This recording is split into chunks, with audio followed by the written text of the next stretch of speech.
Welcome to this soft corner of the night where nothing loud will follow you, and nothing sharp will ask you to wake too soon. Here we begin not with thunder, but with a quiet thought you can lean your head against.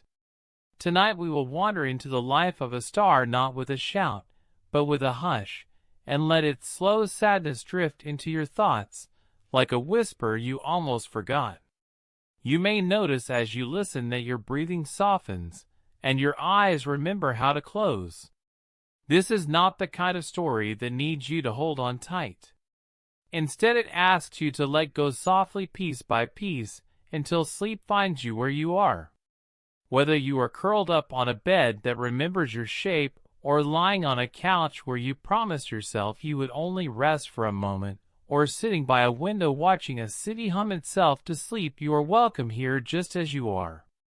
So if you feel your thoughts begin to wander, that is not wrong, it is simply the story doing its work. Let it drift as we begin with something so large it has no name you can pronounce, yet so tired it barely remembers it once burned for you. There is a hill behind my house, a small swell of earth that barely counts as elevation, but on nights like this it becomes my observatory, my cathedral, my quiet confession. I carry a blanket and a small telescope older than my childhood up that gentle slope and settle myself into the grass that still holds the day's warmth.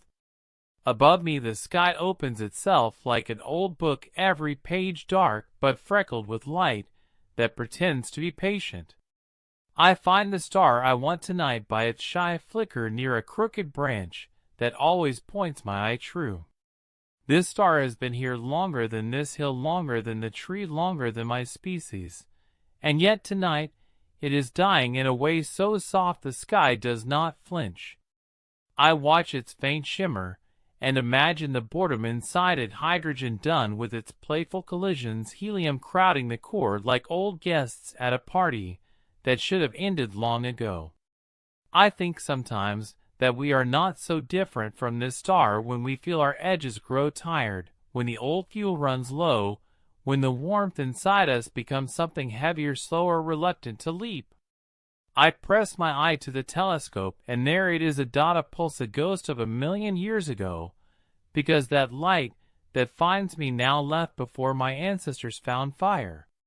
I wonder if that light is a lie, a promise of a brightness that does not exist anymore, a signal that says I am still here when really it has already begun the long unmaking. The breeze pulls at the edge of my blanket, the grass shifts beneath my shoulder, and I imagine drifting closer, floating past the thick dome of air that protects us from so much we cannot see, until the star fills my vision not as a speck, but as a vast boiling ocean. I imagine the noise, if I could stand near enough to hear it, the steady roar of fusion, the quiet prayers of helium becoming carbon, the strange brief trust that something beautiful can come from something exhausted. I breathe and think about the dust this star will make, the iron that might settle in a planet's core, the gold that might cling to someone's finger one day, the oxygen that might cool the lungs of something that does not yet exist. I remember reading once that every breath I take borrows a few atoms from ancient stars that died well before my small story began. I find comfort in that cosmic recycling, that quiet promise that nothing is ever truly wasted, only rearranged, only given new purpose when the old one dissolves. I shift my focus back to the here, the now, the insect hum around my knees, the warmth of my own skin, the gentle ache in my neck from watching too long. The star does not know I am watching, does not care if I sleep under its distant sadness or rise to greet the dawn. Its boredom is its own silent empire, a kingdom of nuclear compromise and heavy new elements waiting to happen. I think about my own boredom, the slow stretch of days that feel too alike, the way my thoughts circle the same ideas, the same worries, the same soft wishes for something larger to pull me forward. Maybe that is why I come here to this small hill with my old telescope and my blanket and my borrowed curiosity. Maybe I come here to remind myself that even a dying star is not truly dead yet, that there is work left to do before the final collapse, that somewhere inside all this boredom is a secret worth waiting for. I breathe again, and the cold air fills my lungs, a small sharp gift that reminds me I am here, I am here, I am still burning in my own small way.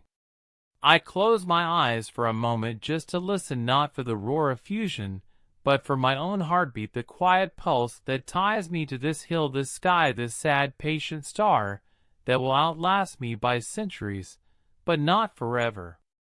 There is a softness in that knowledge and ease that slips under my ribs and loosens the knot I carry there. I let the grass cradle my shoulders, the blanket curl around my legs, the night press its gentle thumb to my eyelids. Above me the star does not care, does not notice, but maybe that is the comfort I needed all along. That the universe goes on with, or without my worry, that the light comes whether I ask for it or not, that somewhere inside the dying there is always something waiting to be born.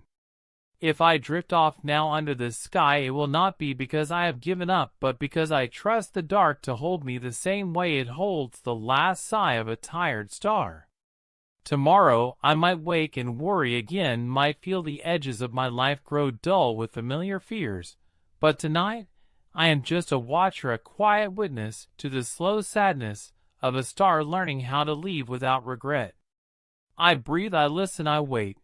And somewhere out there a new element begins to form, not because I asked, but because that is how the universe tells its stories over and over, until even the bored stars become dust, and the dust becomes you and me, and the next quiet hill where someone else will lie down and look up and wonder how long before we too become something worth watching. Ask ChatGPT. When the morning comes, it does not arrive with ceremony. It just drifts in shyly through the curtain cracks, brushing its pale fingers against my eyelids, until I surrender my quiet hill to the world below. I carry the telescope down the slope, like a tired promise, feeling the dew slip cold around my ankles, and somewhere in my mind the star I watch still hums its patient sadness, a soft echo I cannot quite shake off. The kitchen is too bright compared to the hush of the grass and sky, and I stand by the window, with a mug of coffee growing cold between my palms, staring past my reflection to the street that yawns itself awake in slow motion. I wonder about all the other people who woke up today without realizing some small piece of them is borrowed from a star that once wore its fire like a crown, only to wear it now like a shroud. I imagine 1,000 morning routines colliding with the distant grief of a dying giant so far above us we barely remember to care. In the corner of my eye my telescope leans against the wall, a silent co-conspirator reminding me that the boredom of a star is not so different from mine, just stretched wider across time and distance until the weight feels noble rather than heavy. I sip the coffee and find it bitter and thin, but I drink it anyway because some habits make us feel more anchored than they deserve to be. Outside the sun pretends it is enough warmth for today, but I know the truth of its borrowed fires. I know the layers of fusion that churn inside its belly, the same slow negotiations between particles that will one day fail, the same quiet exhaustion that every star carries like a hidden letter. We live our days by its charity, without thinking how fragile that charity really is, a pale yellow torch that could wink out in its own time and leave us blinking at an endless night too vast for our small fears. I put the mug down and pull on a jacket against the lie of the spring breeze, then slip back outside to walk the familiar trail behind the fence, where the trees are just old enough to remember more winters than I can count. I let my feet find a path that loops behind the neighborhood, past the last tidy lawns into a thin forest, where the world feels older than the rows of mailboxes and the buzz of weekend errands. Here the ground is soft with last year's leaves, and the branches sway above me, whispering about storms long gone and seasons yet to come. I think again of the star swollen and ruddy with its helium crown drifting toward a final act it cannot delay. I imagine its surface trembling with convection cells vast enough to swallow our entire planet without noticing. What does it feel like, I wonder, to be that large, that ancient, that ready to shed your outer skin and scatter your atoms into the darkness? I pick up a twig and roll it between my fingers, dry bark flaking into my palm, like a message I am too distracted to read. Somewhere overhead a bird calls out sharp and insistent, and for a moment I envy its small bright certainty, its instinct that says build the nest, sing the song, wait for the warmth to do the rest. I think we carry too much awareness for our own good. We know how the story ends, but we watch anyway, naming the stars that will forget us, naming the days that will outlast us, naming ourselves again and again, hoping the echoes will matter. My steps crunch over gravel and wet moss until I reach the small clearing where I sometimes sit when my thoughts are too loud for the house to hold. There is an old bench here, one armrest splintered, one leg sinking into the soft earth, but it welcomes my weight without complaint. I settle there, feeling the wood creak beneath me, and tip my head back to the pieces of sky framed by restless branches. Even in daylight, I know where that star lives, somewhere beyond the pale blue veil, pretending to be permanent. It is still out there, swelling, cooling, dreaming of its own dissolution, while I sit here worrying my tiny worries about bills and time and the slow drip of ordinary loneliness. I close my eyes and imagine if I could drift upward, peel away from this bench, these shoes, this skin, and rise through the layers of atmosphere like a thought dissolving into sleep. I would pass the stratosphere where the cold forgets to be kind. I would brush my fingertips against the thin rags of cloud that scatter sunlight like old secrets, and I would keep going until the air is gone and only the hush remains. Maybe I would hover at the edge of the star-swollen atmosphere, feel the burn that does not welcome me, but does not mind my witness either. I would watch the plasma dance and fold, listen to the radiation hum its ancient tune, and let my small body become something less important than the light that left this star long before I was born. But I do not drift, I do not float, I stay here tethered to this bench by the ache in my spine and the heartbeat that drums its soft reminder against my ribs. I am here, and the star is there, and between us is a silence too vast for my words to cross. Still I sit a little longer, eyes closed, listening to the wind puzzle its way through the branches, to the dry chuckle of leaves chasing one another across the ground, to the occasional hush of my own breath reminding me that inside this chest a small fusion still happens, spark by spark, cell by cell, keeping me bright enough to stay. When I stand, the bench sighs, as if grateful to be empty again, and I walk back the way I came, brushing one hand along the rough bark of a tree that never asked to be noticed but holds my touch like a blessing anyway.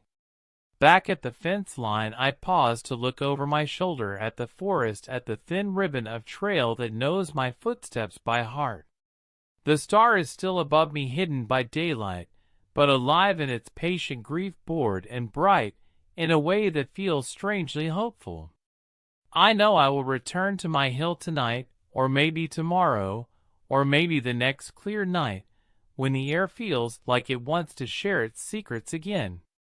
I will bring the telescope, the blanket, the quiet promise that I can be a witness even if the star does not care that I am here.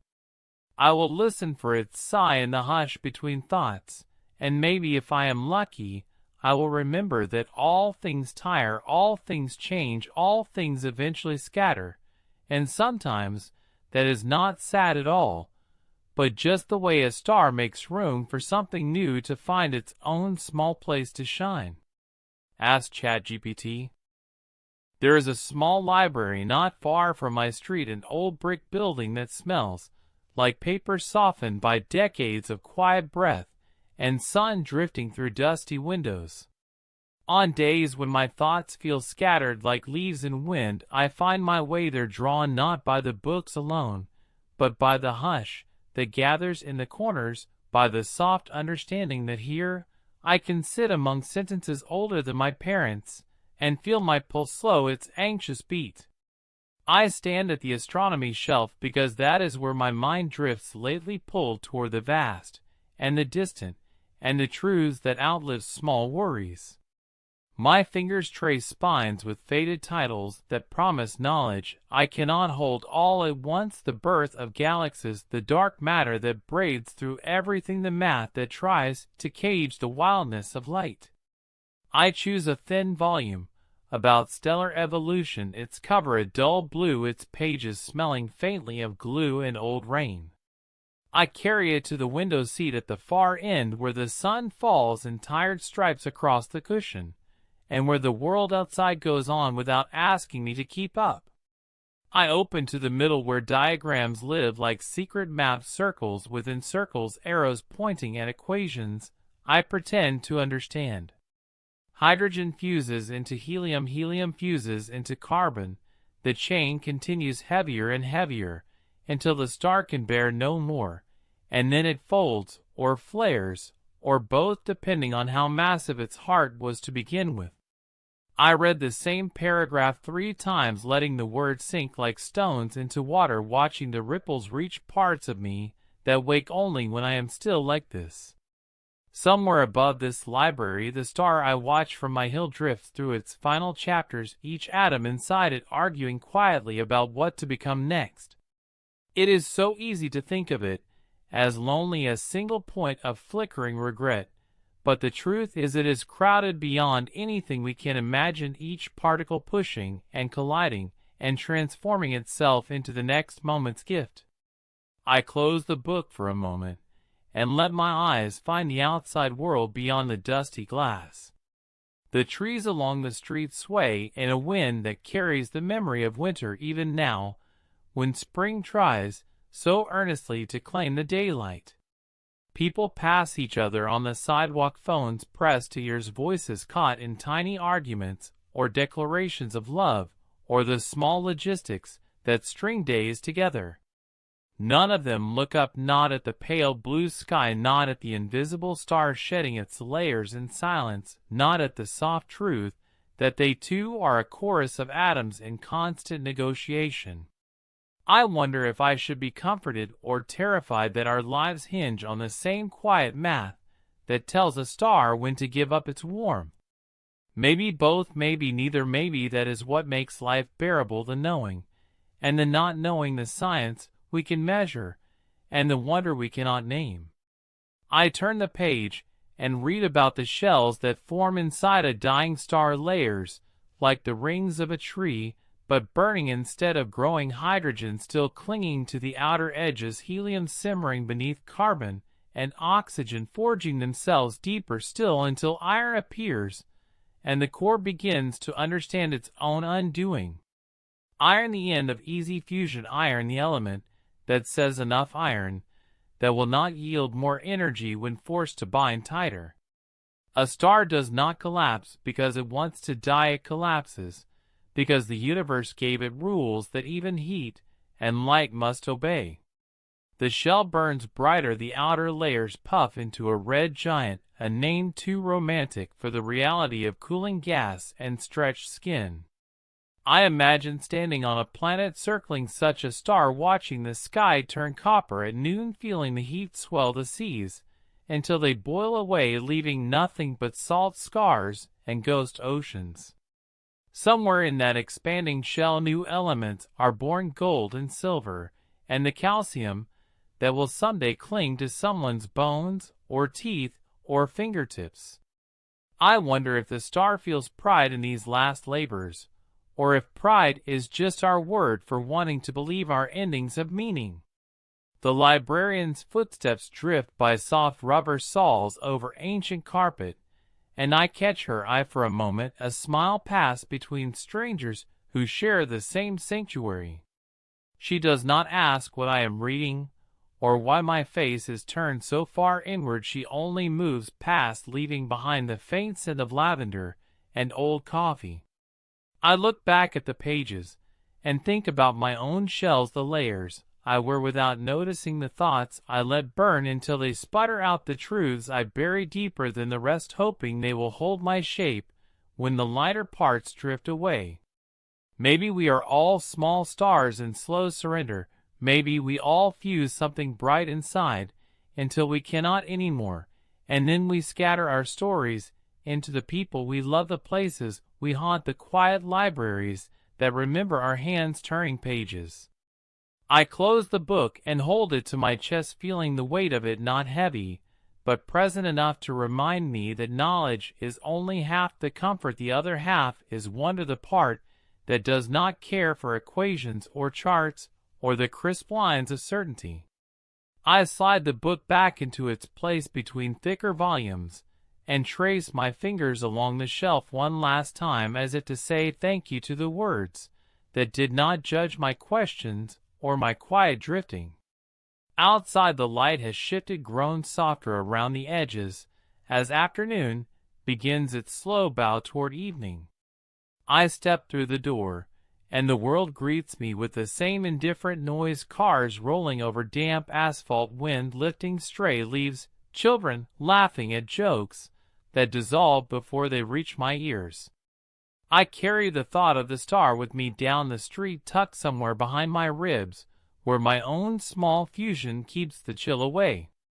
I think about going back to the hill tonight, maybe bringing a notebook this time, maybe trying to sketch the swollen arc of that patient light, maybe just sitting in the grass again, letting the sky remind me how to be still. I think about how many nights remain before that star gives up its last breath in an explosion so distant it will only reach us as a ripple in the dark long after my name has slipped from any tongue. I find a strange calm in that, in the knowing that the universe writes its stories slowly, that it needs no audience to keep telling them, that it will keep folding and unfolding itself long after the library is empty, long after the last breath of this small planet drifts into the nothing that made us. When the evening folds itself back into my waiting hands, I find myself drawn once more to the slow curve of my familiar hill, as if my feet remember the way better than my mind does, as if the grass there holds the shape of my weight like a promise not yet broken. I carry the same blanket, the old telescope, the thin notebook I took from a drawer where half-finished ideas sleep in crooked lines and ink smudges. The air is sharper tonight, the warmth of the day having slipped beneath the horizon like a secret it could no longer hold. Above me the first pricks of starlight blink through the fading blue, and I wonder which of them are still burning, which have already let go of their heat, and stand now only as echoes across a distance too large for my small lungs to measure. I settle into my usual hollow in the grass, its cool fingers pressing through the fabric of my jeans, its dampness reminding me I am here, I am small, I am waiting for something I do not quite need to name. The telescope clicks as I unfold it, a sound that seems too loud for this gentle dusk, so I pause, my hand still against the metal, listening for the hush to return. It does, because the night does not care for small interruptions. It only expands around me, reclaiming every borrowed edge until I am just another shape beneath its breathing dome. I lift my eyes to where the star waits, the same swollen patient giant caught between its old hunger and its quiet surrender. Through the lens it flickers, not with drama, but with a subtle insistence, a tremor in its ancient layers that my mind tries to smooth into steady light. I wonder if anyone else sees it this way tonight, some stranger leaning out a window in another town, another country, another life, their thoughts touching mine in this soft unspoken communion. I think about the thin pages in that library book, the neat diagrams that reduce a star's death to steps and shells and cores. And yet here through this glass it feels nothing like steps or diagrams. It feels like something alive and lonely, like watching an old friend drift into sleep and knowing you cannot call them back to waking. I write a few lines in my notebook, lines that do not rhyme, lines that barely hold together, but they catch the drift of my thoughts enough to anchor me here beneath this wide indifferent sky. The words bleed a little into the paper, the pen scratching quiet truths about light and distance, and the way we name things so we do not feel so lost. Somewhere behind me a fox moves through the brush, its small paws crackling the dry stems of grass, and I do not turn, I do not startle. We are both trespassers here, soft shadows slipping through a place that does not need our presence to remain whole. I think about how the stars' outer layers puff away, how those drifting skins of gas will one day float through cold, empty stretches, until they become clouds of color for some telescope far more powerful than mine to capture and share. I think about how humans will give those colors names and make posters and books and lessons for children who will learn that even death can scatter beauty across the dark. It comforts me in a way that has nothing to do with science and everything to do with hope, that we might find ways to turn endings into something worth looking at, that our small need to explain the universe also teaches us to celebrate it piece by burning piece. The air grows colder, the damp seeping into my sleeves and collar, but I do not pull the blanket closer yet. I let the chill remind me that I am still burning too, in my own quiet chemical way, that beneath skin and bone my cells hum their soft, relentless work, so I can sit here and pretend my thoughts can reach a star that will never know my name. I think about iron again, the last element in that chain of fusion, the heavy gate that a core cannot push past without paying a price.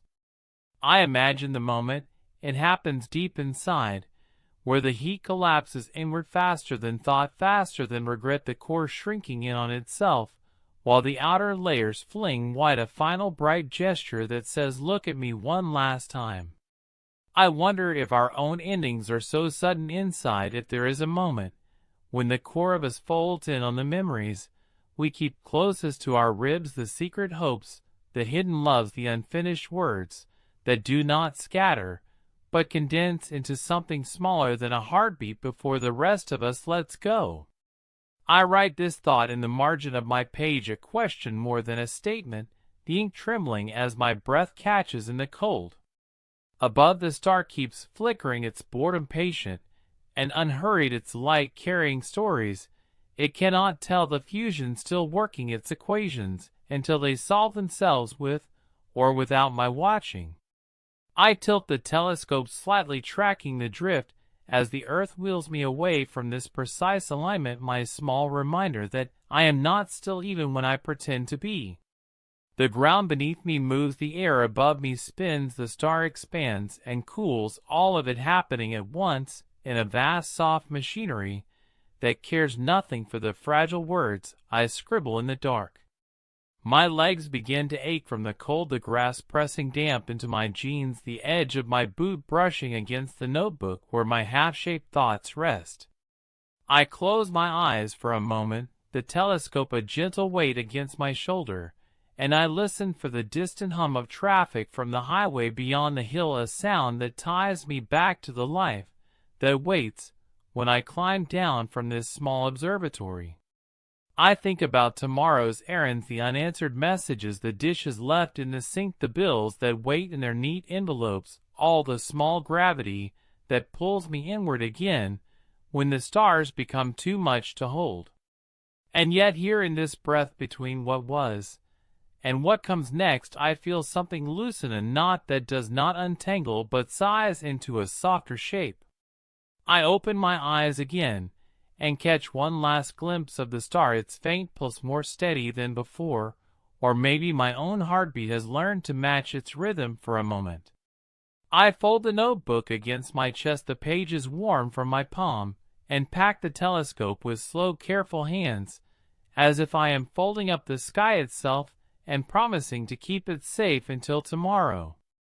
The blanket shakes free of leaves and grass seeds that cling to its edges, small stowaways that will scatter on my floor when I return home, reminders that this night happened, that I was here, that I watched something older, that every story I have ever told drift a little closer to its quiet end.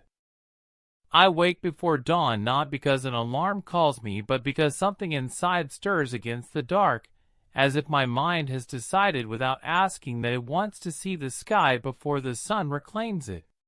The house is still wrapped in its own hush, the walls creaking softly like old bones remembering storms long gone. I stand at the kitchen window, a mug of lukewarm water cupped in my hands, my reflection faint against the glass, while the world outside shifts from black to the softest gray. Somewhere out there the star I watch waits, invisible behind the blue edge of coming light, but alive in its patient disassembly, its boredom humming across the cold spaces I can only imagine. I sip the water, let it wash sleep from my tongue, and wonder what it means that I wake for this, that my thoughts crawl towards something I will never touch, never hold, only witness from the shifting safety of this small planet that spins without my permission. I think about the layers I read of last night, the shells of hydrogen and helium and carbon stacked like pages in a book that cannot close, yet each one burning in turn, feeding the next until the last line is written in iron and gravity, and a silence so sudden it tears the outer skin from its place. I slip on shoes still damp with yesterday's grass, and step outside, letting the door hush itself close behind me. The air is cold enough to bite a warning against my cheeks, but I do not mind it. I let it settle into my collar, my sleeves, my hair that curls damply against my neck. I follow the path behind the fence, the same one that leads past sleeping houses, gardens heavy with dew, and stray leaves stuck to the slick curve of the pavement. The world feels empty to voices at this hour, the only sound my own footsteps, the hush of breath, the faint hum of the distant road that never quite goes to sleep.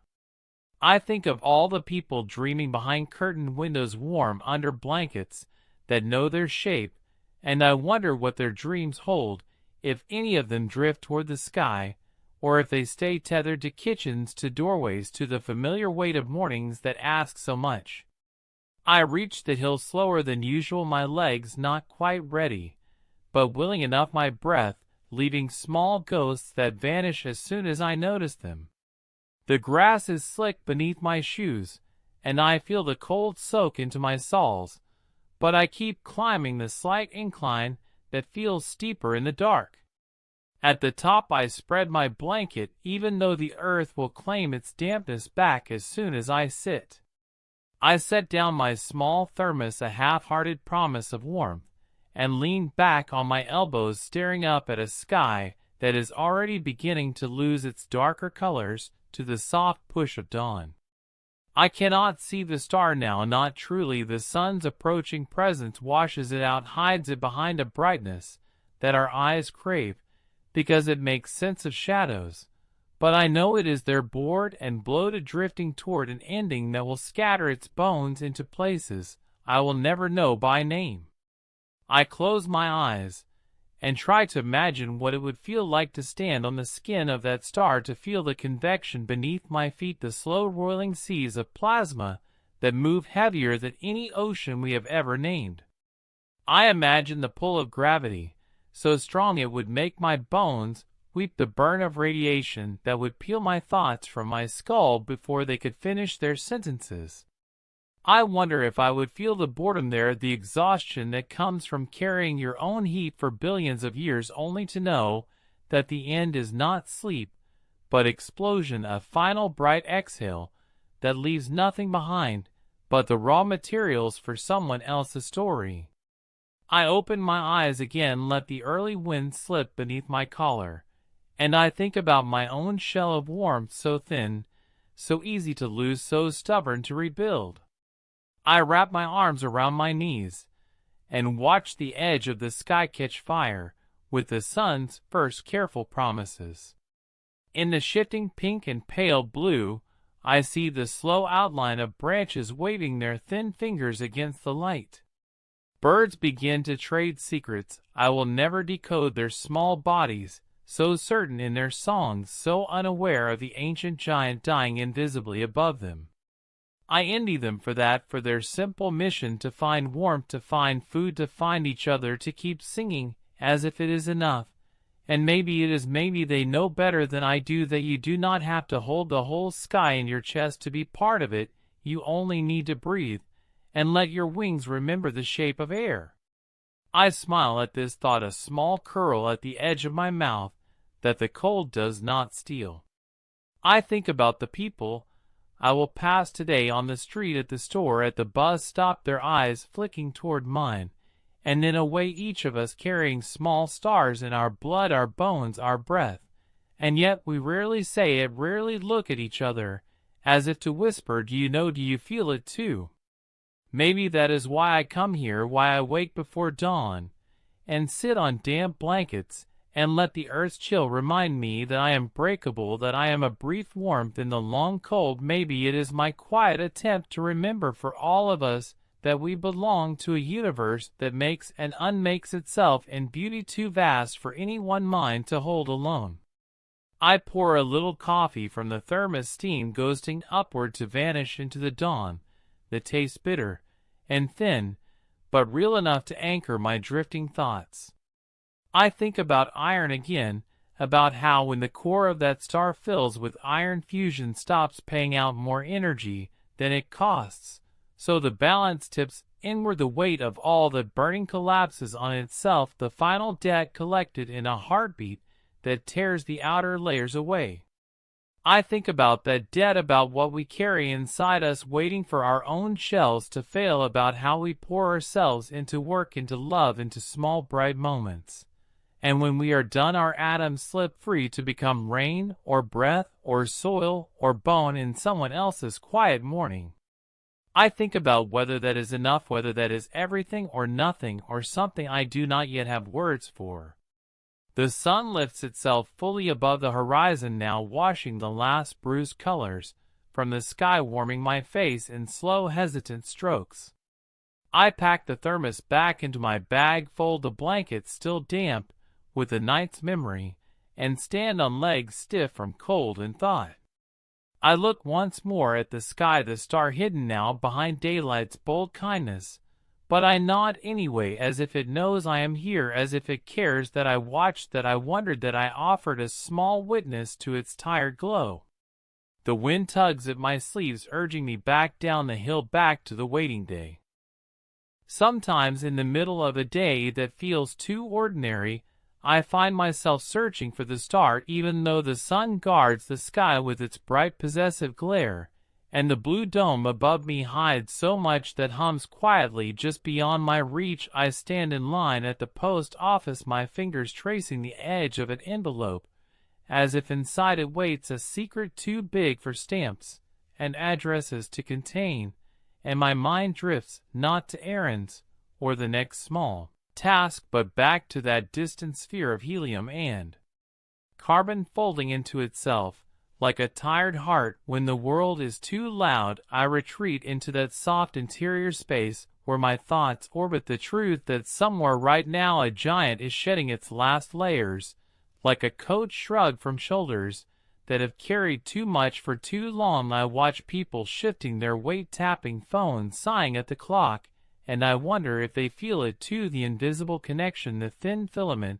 that runs from my chest to theirs, and outward again across the cold bridges of space toward that starboard, and burning with a patience I can barely understand. We stand here exchanging packages and polite nods, while in the dark a thing the size of millions of our worlds decides how it will die, how it will gift its elements to the emptiness, so they might seed new beginnings far from any name we will ever speak. When I finally step back into the street, the afternoon sun strikes my eyes so sharply it feels like a rebuke, as if daylight is reminding me to stay here, grounded in my errands, in my walking feet, in the feel of concrete beneath thin soles. And yet my thoughts resist, like a moth bumping softly against a window screen, drawn always toward what it cannot reach. I slip my hand into my coat pocket and feel the small spiral notebook folded around a pencil, both smudged with thoughts that would make little sense to anyone who found them, scribbled lines about shells and iron and gravity's gentle cruelty, fragments of a poem I do not yet know how to finish or even begin properly, but which insists on living in the corner of my mind. I pass a shop window, and see my reflection goes to there layered over the racks of clothes and bright lights, and the bright bubble of laughter from someone's inside joke. My face looks the same as always, a little tired, a little older at the edges, but inside I feel the quiet, shifting the small tilt that comes from watching the same distant point of light night after night, and letting it remind me how much of me was never mine to keep.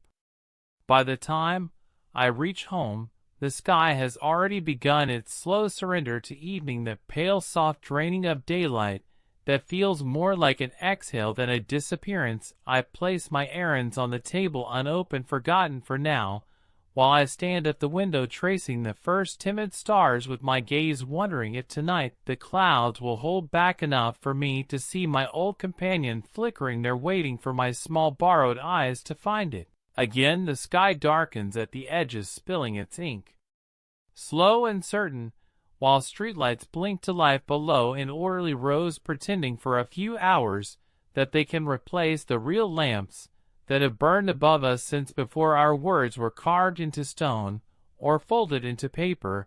I move through the house, collecting my blanket, my thermos, my telescope, as if these rituals hold me in place when my thoughts would rather drift too far to return. The door clicks shut behind me, the porch sighs beneath my feet, and I step back into the hush that waits at the edge of my fence. The climb feels familiar now, each step a repetition of the nights before, yet never quite the same, because I am never quite the same. I carry the day's residue in my shoulders, in the dull weight at the base of my skull, in the small wish that maybe tonight the sky will speak more clearly than it did last night. At the top I spread the blanket, careful with the corners, so they do not flap away with the teasing wind. The telescope comes next, unfolding its slender neck to lift its single quiet eye toward the place I know the star will be. I pour a sip of coffee, the steam rising into the dusk, carrying a ghost of warmth into the chill that slips quick fingers down the back of my collar. When I find the star through the glass, it feels like finding an old note left for me on the kitchen counter, not dramatic, not shocking, just a small reminder that I am seen, even by something that cannot possibly care about my small life. It winks at me through layers of distance and atmosphere, its light a confession older than the memory of my ancestors bending over fires or tracing constellations in the dirt with fingers cold from the wind.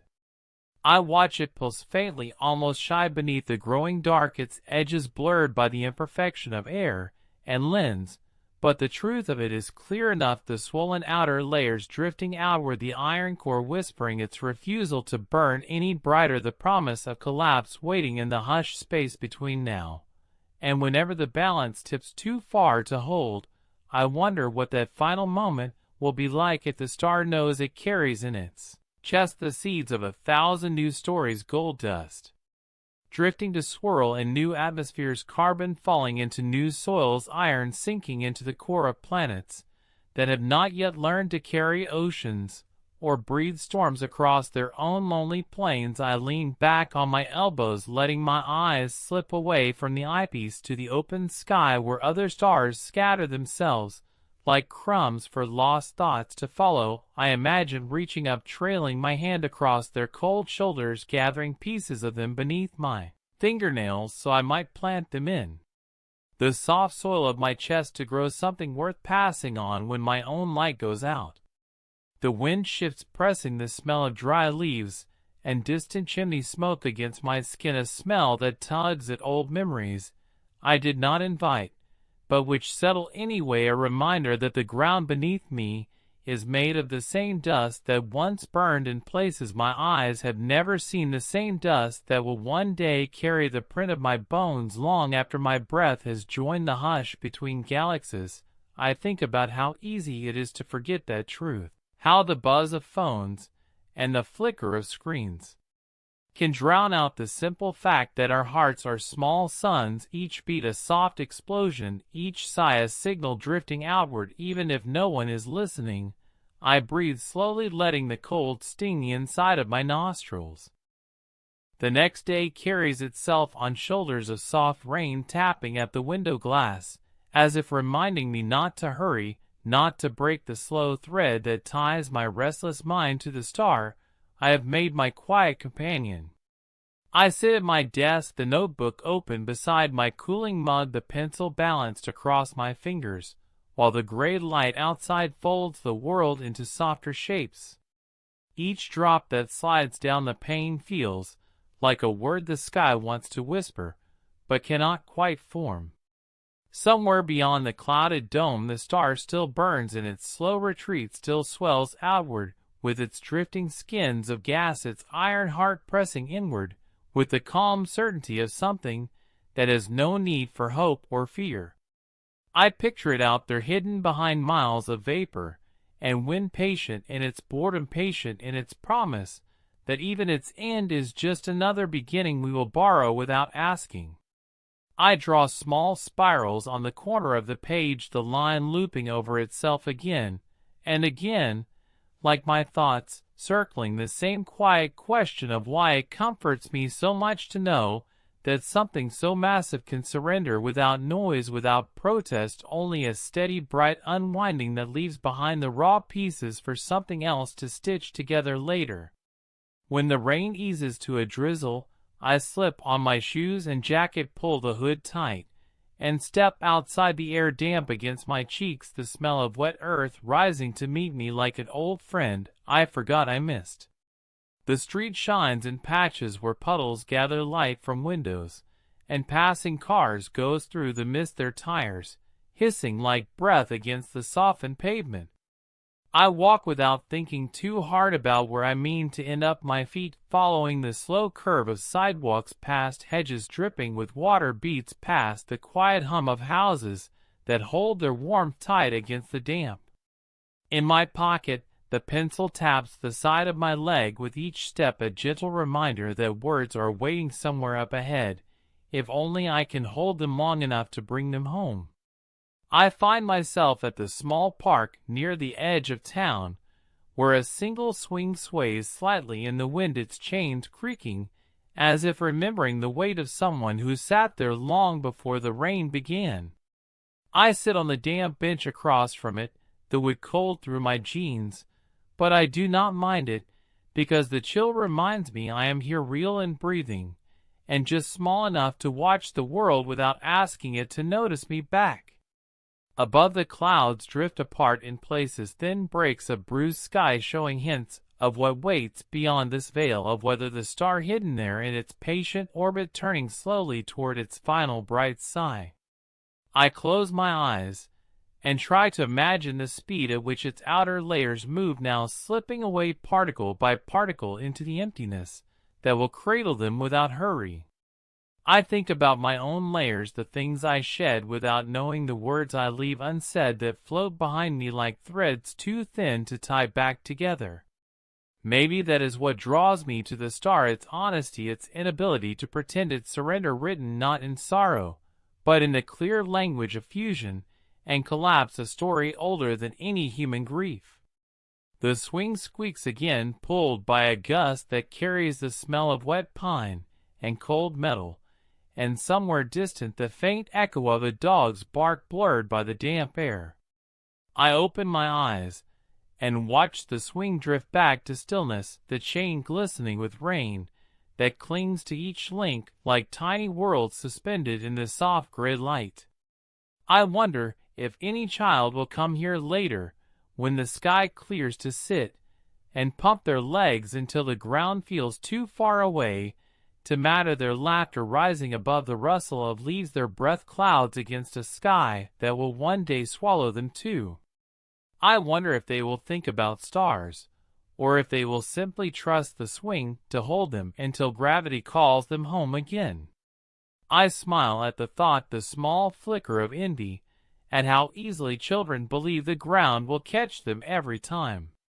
A drop of rain slides from my hair down the side of my face, cold enough to pull me back to the bench, the wet grain pressing its pattern into my palms, as I lean forward, elbows on knees, watching the last threads of drizzle give up their gentle fall. I imagine what it might be like to stand in the path of the star's final breath, to feel the blast of light and wind and dust wash through everything I know, scrubbing the darkness clean for a moment before the silence returns heavier than before. Of course, I will not see it, not this one, not in my brief shape with my brief heart, but maybe someone will, maybe some mind braver than mine, will build a glass eye strong enough to catch that flash and hold it long enough for others to see. Maybe they will write it down, maybe they will whisper to a child on some new hill, "Do you see that once it was board and now it is everything?" I press my thumb against the edge of the bench, feeling the splinters that lift where the wood is cracked under years of rain and sun and winter's rough push. I think about how we break in places too, how we soften under seasons, how the cracks let light in sometimes, if we are lucky or stubborn enough to stay open. I imagine the stars' cracks not in wood or bone, but in the shells of gas that peel away the iron core, growing dense and fierce until it folds into itself with a final wordless promise to become more than its ending. I stand the swing still as the wind softens my legs, carry me away from the bench, the path winding me back through the park, the soft hush of my steps mixing with the drip of rain from branch to leaf to ground.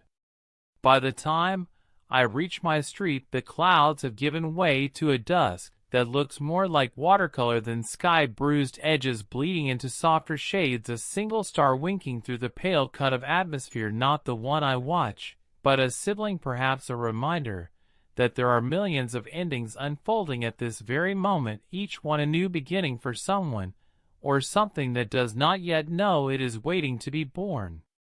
I pause at my gate, my fingers tracing the cool metal latch, my breath misting the air, as if trying to leave a mark in the fading light. I think about tonight, whether the hill will be dry enough to hold me, whether the sky will stay clear long enough for my tired eyes to find the star again, whether I will have the right words waiting in my pocket to catch what it says without saying anything at all. Inside the house, I peel off my damp jacket, hang it near the radiator, and stand for a moment listening to the faint hum of pipes, the sigh of the floor under my shifting weight. I sit at my desk, the notebook open, the pencil ready, the window still misted with the last memory of rain. I do not write right away. I watch my reflection blur in the glass my face. I dream that night of drifting through corridors of light that hum with voices I almost recognize, but never quite hold onto, the way you might wake up trying to remember the scent of a garden you only visited once, when you were too young to understand its name. In this dream, I float weightless, not among planets or comets, but inside a vast gentle chamber where each wall breathes a soft glow like the inside of a star's skin. I feel the warmth press against my palms the same way a blanket does when the night air is just cold enough to remind you that you are alive. The light curls around my fingers, slips through the spaces between knuckles, a living thing that does not ask for permission to touch me or for me to touch back it, just as bright and kind and unhurried like the star I watch from my hill, that bored restless giant drifting through its own slow unraveling. I think maybe this is how it feels inside its swollen body, layers of gas moving like silk across the emptiness, shells of burning hydrogen brushing past helium, past carbon, each one folding softly into the next, until the iron core whispers enough, and the glow finds its way out the only way it knows how, by letting go piece by piece, until there is no shell left to hold the warmth in place. I wake before dawn again, my breath caught in my throat, as if I was trying to speak to something that does not know how to answer. The window is dark, framed by the pale outline of trees swaying in a wind I cannot hear, yet somehow trust to be there. I sit up, swing my legs to the floor, feel the chill seep through the thin fabric of my socks, grounding me, reminding me that I am here on this small blue corner of everything, while somewhere beyond the ceiling, beyond the hush of my roof tiles that star still hums its old tired song of collapse. I stand, stretch my arms until my shoulders ache just enough to feel real, then pad to the kitchen, where the kettle waits obedient and patient for me to fill it with water that will warm my hands if nothing else. While it boils, I lean against the counter, my eyes fixed on the darkness beyond the window, where the first smudge of dawn trembles at the edge of the sky. I think about that dream, the glow of the corridors of soft breathing light, the way it felt both inside and outside me at once, like standing in the middle of a secret I could never tell because it has no words, just warmth and motion, and the promise that even endings can feel gentle if you surrender to the way they unfold. I pour the water over tea leaves, watch the steam curl upward, a fragile ghost that vanishes before it reaches the corner of the cupboard, and I think about how easy it is for things to disappear without ever really being gone, how a star can and yet scatter its heart across 1,000 new skies, how my own thoughts drift like that, sometimes too heavy to hold, too soft to keep, yet they circle back when the house is quiet, when the clock insists I should be sleeping, when the kettle hums its small private lullaby that only I am awake to hear. I carry the cup to my desk, set it beside the open notebook, its pages waiting like a field of untouched snow, no footprints, yet no scribbled lines, only the promise that I might find the right words to trace what the dream left behind. I pick up the pencil, let its familiar weight settle against my knuckles, and press the tip to the paper. But nothing comes yet, only the faint trembling of my breath, only the way my chest rises and falls as if echoing the slow pulse of something much larger than my own small heartbeat. I wrap my fingers around the mug, feel the heat soak into my skin, and close my eyes again, not to sleep, but to drift back to that place just behind the dream, where the walls glow and the corridors breathe, where the star's voice hums without sound, where my own thoughts feel like they belong to something older than language. Maybe this is what the star is trying to say each night when I climb my hill and point my telescope at its flickering skin. Maybe it wants me to know that boredom is not always emptiness, that sometimes boredom is only the waiting room for a new shape to form, a new path to spiral outward into the dark. I open my eyes, sip the tea, which has cooled too quickly but still tastes like the promise of warmth. I stand again, pull the blanket from the back of my chair, drape it over my shoulders like a shield against the soft chill that creeps under doors and windows before the sun has found its courage. Outside, the first birds call to each other, their voices thin but insistent, as if they too feel the pull of something vast just beyond the edge of the trees.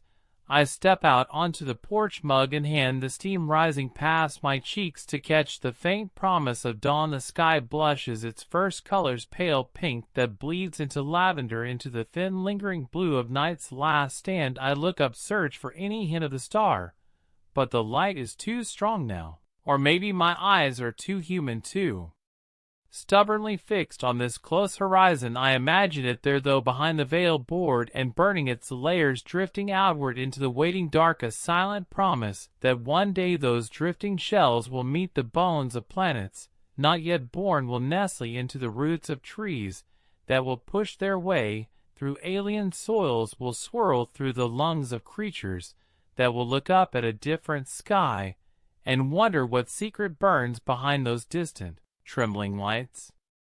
I finish my tea and stand there until the sun crests the far line of rooftops, its warmth brushing the tops of my bare feet, its light threading through the loose weave of my blanket. I think of my notebook waiting for me inside, the pages still blank, but now carrying the soft echo of the dream, the warmth that slipped through my fingers while I slept. I know I will not write it down perfectly. I never do. I know the words will tangle with each other, lose some of the glow in the transfer from thought to ink. But maybe that is enough. Maybe the star does not need me to translate its boredom perfectly. Maybe it only needs me to look up and remember that there is always something moving inside the stillness, something drifting outward even as the core pulls inward, a quiet negotiation between holding on and letting go.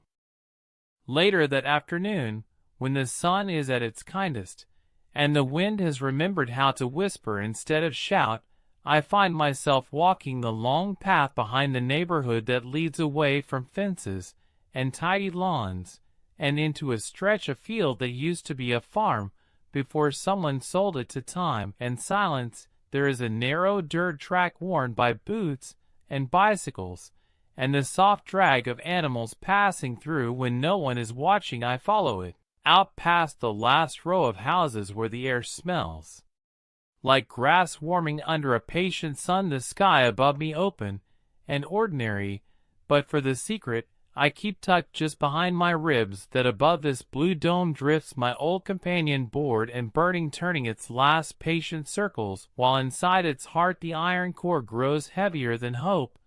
I do not bring the notebook today, or the telescope, or the blanket that still holds threads of damp earth from nights spent on the hill. Instead, I bring only myself and my feet, and my small promise to pay attention to what the world wants to say when it thinks I am not listening. I pass a rusted gate half leaning into a ditch, its hinges swallowed by weeds that remember when this path belonged to someone's early morning chores, before it became a shortcut for people like me looking for a place where the sky feels closer. I step over it, careful not to snag my sleeve on the curled metal, and walk on into the hush that settles between the hush of breeze through dry seat heads and the soft scratch of my soles against loose stones. The further I go, the more I feel the tight knot behind my eyes begin to loosen. The thoughts that circle the star, the iron core, the drifting shells of gas, all of it slowly spreads out like ink in water, until my mind feels clearer than it has in days. Maybe because out here there is nothing to push against, no ceiling, no walls, no bright screens asking for answers. I do not have only the open air, and the small faithful sound of my breath moving in and out like the tide of a private sea. I reach a place where an old fence stands half buried in scrub, its posts gray with weather, its wires sagging low, as if tired of pretending to hold anything back. Beyond it the field dips gently into a hollow where tall grasses shiver in the slightest wind. I stand with one boot balanced on the bottom wire, and let my eyes follow the way the grass sways, how the shadows bend, how the sunlight falls like a blessing too soft to be asked for. I think about how that star's light has fallen here too, even if only as a ghost of a ghost, how its atoms will one day drift through spaces like this, carried on winds we do not name, until they sink into the roots of wildflowers or rest in the bones of small creatures who do not know they carry pieces of a giant's quiet farewell. I think about how the star's boredom is so patient it will outlast my worry, my small questions, my half-written pages. It waits for no witness, yet offers its slow unraveling to any eye willing to look long enough to feel the hush beneath its bright skin. A bird lifts from the grass, a sudden small shape, startled by my stillness, or maybe by my thoughts. It arcs into the sky, its wings cutting through the late light, leaving behind only the shiver of seed heads brushing against each other. I wonder what it would be like to lift that easily, to cut through the air without the heavy pull of my own gravity, the weight of all the days and nights stacked behind my ribs. I smile at the thought, not a wide grin, but the soft kind that feels like it belongs more to the sky than to my face. I slip my boot from the fence and walk down into the hollow where the grass reaches my knees, and the ground holds the warmth of a sun that will one day exhaust itself, just like the star I watch, just like the breath that moves in and out of me. I kneel and press my palm flat to the soil, feeling the subtle vibration that might only be my own heartbeat echoing through my bones, but which I pretend is the soft hum of something older, deeper, a memory of the star carried here in the quiet passage of time. I lie back then in the grass, arms folded beneath my head, the sky above me so wide I almost feel afraid of it, but not quite the kind of fear that sharpens your senses rather than closing your eyes. I watch thin clouds drift past, one or two birds tracing high arcs that look random, but probably follow laws older than any word I could write. I think about the iron core again, how its weight bends the star inward, how when there is nothing left to fuse, the balance tips all at once, in a hush so sudden it becomes thunder. I think about how that collapse becomes a gift, how the explosion that follows is not an ending, but a scattering, how every breath of oxygen, every trace of gold, every small bright piece of us owes its shape to a star too tired to keep its secrets any longer. I wonder what I owe my shape to, what old burst, what distant shiver, what collision of tiny things decided that I would sit here in this hollow beneath a soft sky, thinking about the sadness of a star that does not know my name. A breeze slips across my face, carrying the scent of dry earth and something green that reminds me of springs long past, when I would lie on my back in a different field miles from here, but under the same old sky, wondering about things too big for my young tongue to say. I feel the sharp point of a twig beneath my shoulder, and shift just enough to let it dig in, a small reminder that the earth will always press back when we rest too long, that gravity will claim us as gently as it can for as long as we let it. I close my eyes for a moment, listening to the rustle of the grass, the soft click of an insect landing on my sleeve, the distant hum of a car engine somewhere far beyond the edge of this quiet bowl. I imagine the star's voice again, not words, but the slow, steady release of heat and light and ash, the hush of shells drifting away, the soft surrender of a core folding in on itself like a secret that trusts the dark to carry it forward.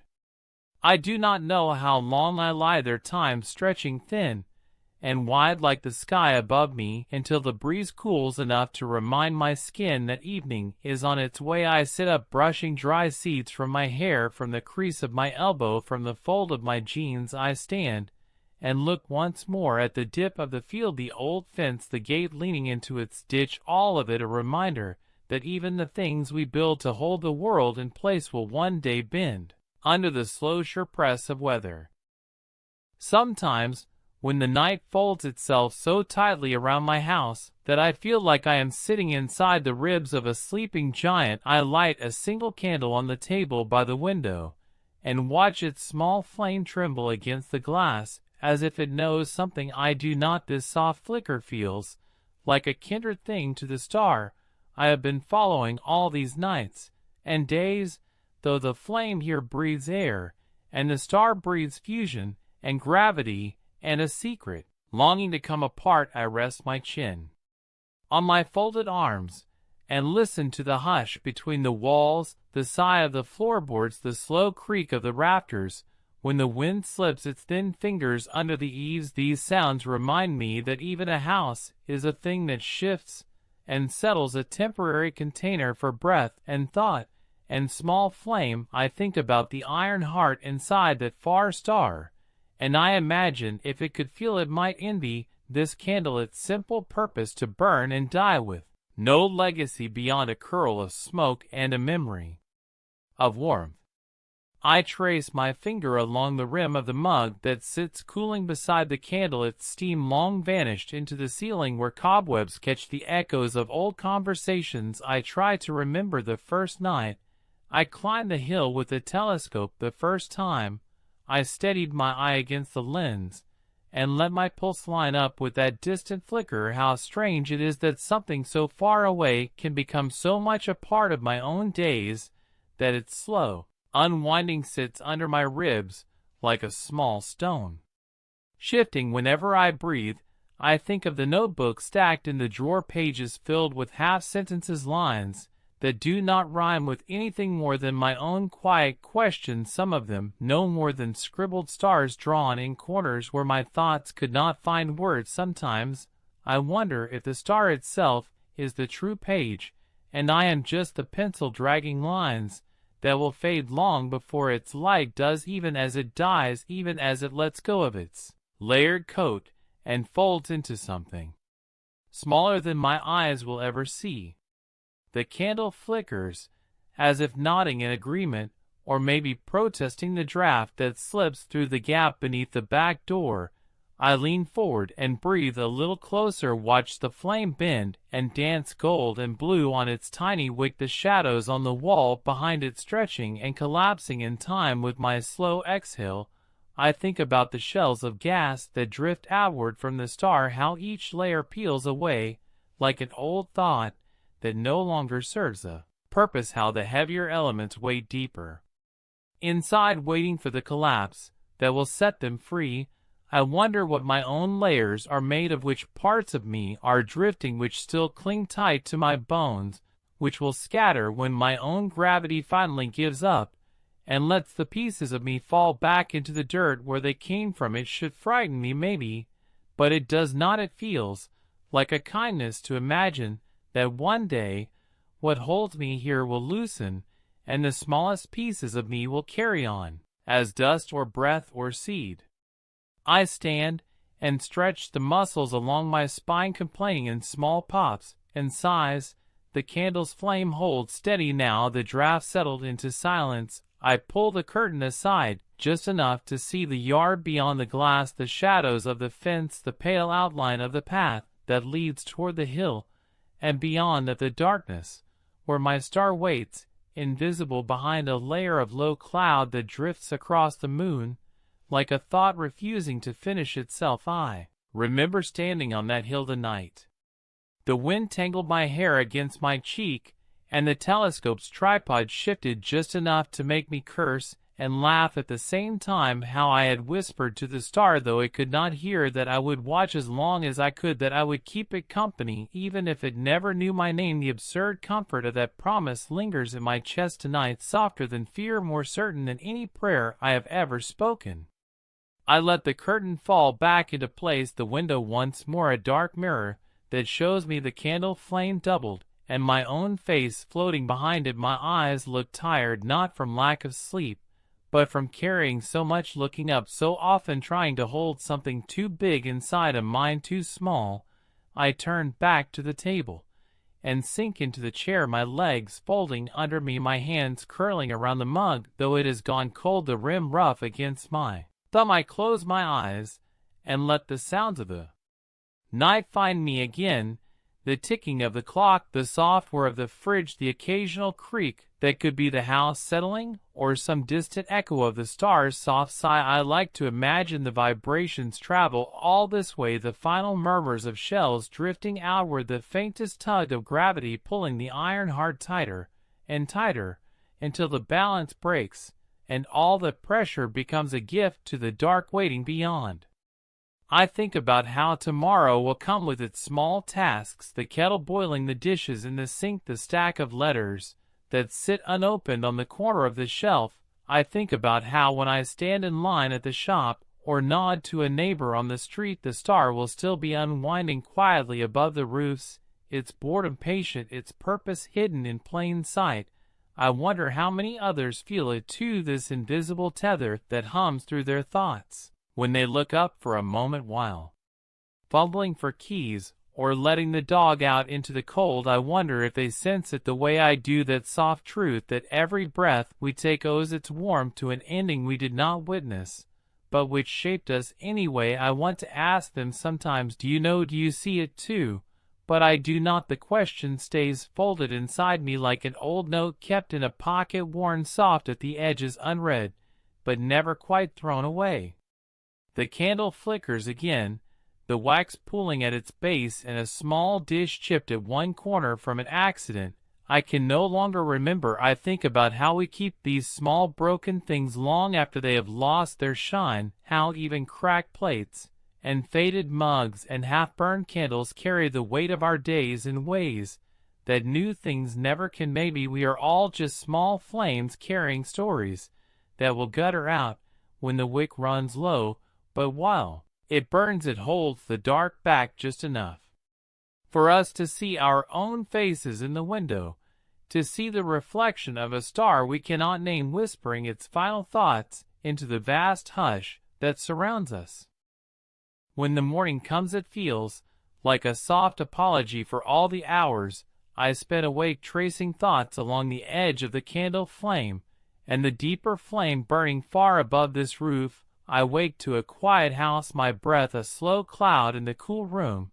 Before the radiator has gathered itself to warm the walls, I stand by the window holding my cup, the steam rising to fog the glass just enough to blur the street beyond, and I think of the star drifting beyond the ceiling of this blue sky, its swollen skin peeling back like a book that refuses to stay shut.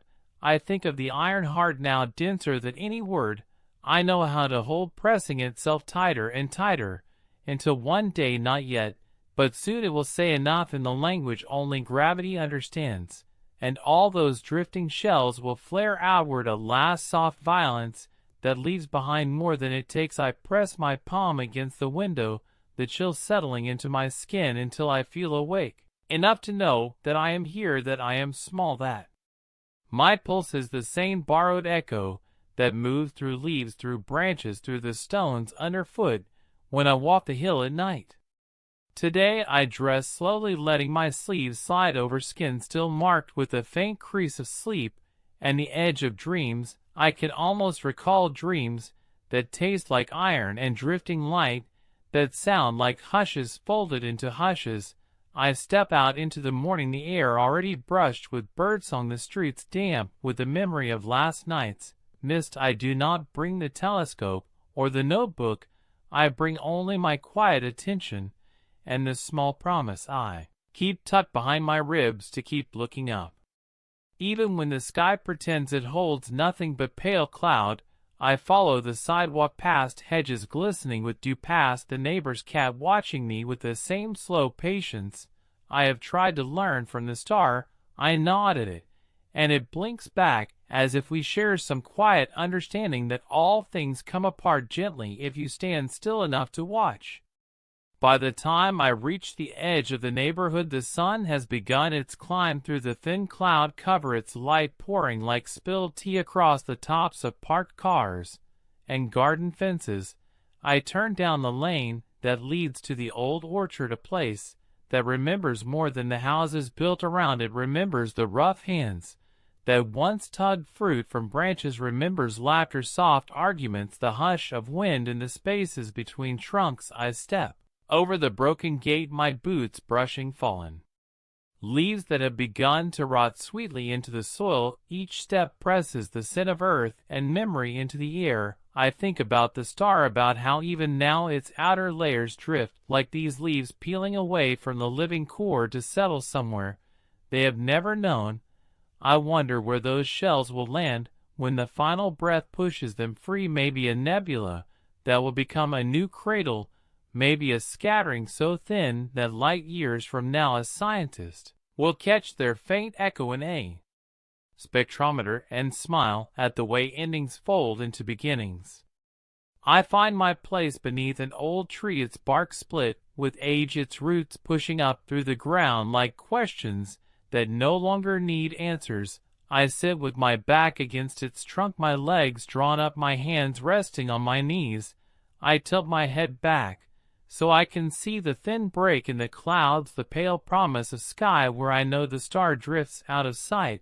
I think about how the orchard breathes with me, each leaf trembling in the morning breeze, each root sunk deep into the soil, drinking from the same darkness that will one day cradle my bones. The thought does not frighten me, it feels instead like an old truth pressing its palm against my shoulder, reminding me that this cycle is the only story worth repeating over and over. I imagine the star's last sigh, a hush that will take centuries to reach us, a soft wave carrying iron and carbon and gold into the endless quiet. I wonder if by then this orchard will still stand, if these branches will cradle the last pieces of that long dead light, or if the tree's roots will have carried my borrowed atoms down into the dark to wait for some new breath to wake them.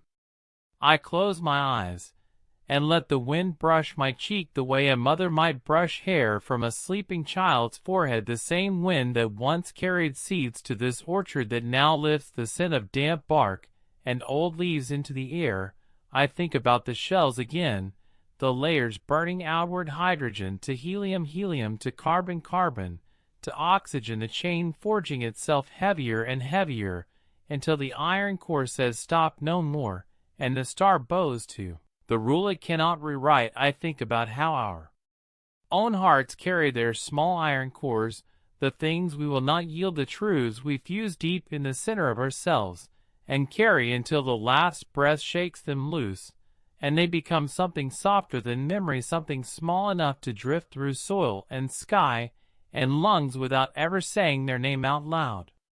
A bird lands on a branch above me, its claws tapping bark, its head cocked, as if to measure my shape against its understanding of what belongs here, what does not. I stay still enough that it decides I am no threat. It flutters its feathers, sings a note that sounds like a question I have no answer for, then lifts away, carrying its small warmth into the cold blue patch of sky where, somewhere far beyond my tired eyes, that bored patient star still turns, still waits for its final hush to scatter through the void. I'd open my eyes and let them trace the patterns, the bare twigs against the break of sky, the drifting edge of a thin cloud, the tremble of sunlight as it brushes the orchard's quiet skin. I breathe the smell of the old tree, the damp ground, the faint sweetness of decay that feels more like promise than loss.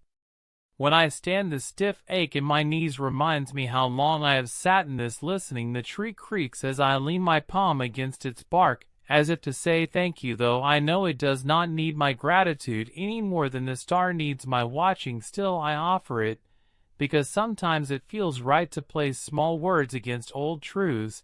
I step back through the orchard, my boots kicking up soft clumps of soil that cling to my soles, until the path finds me again and carries me out past the broken gate, past the neat fences and trimmed lawns, back to the street, where the hum of cars folds around me like a familiar blanket.